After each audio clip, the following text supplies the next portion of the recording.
to arrange these fractions in ascending order, there's only 2 steps that you need to take. Step 1 is to get them to be in the same unit. And when I say unit, remember we've used millimeters and centimeters and so on. But here I mean make them all percentage, make them all decimal, or make them all common fraction. But they must look alike. So otherwise it's a little confusing. Maybe you can get like most of these organized already, but you're a little unsure.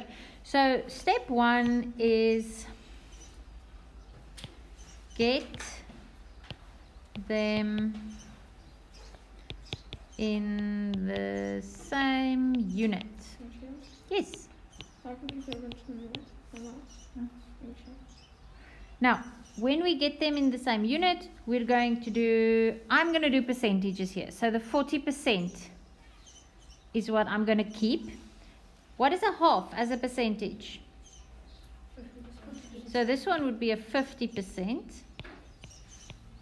0.75? 75%. And 5/20, well, to convert that, I'll need to times them both by 5. And firstly, just look at it out of 100.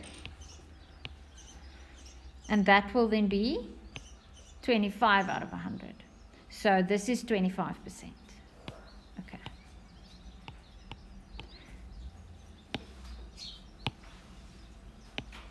Step 2, arrange your originals. I've told you that a million times. Hey, arrange the originals.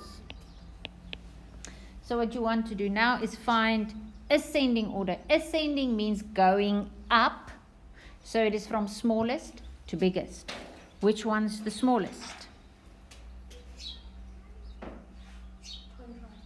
There we go. That one, the 25%. So I'm going to write 5 out of 20 as my first one, because I write the originals, don't write 25%. Then I have my 40%, which has stayed the same.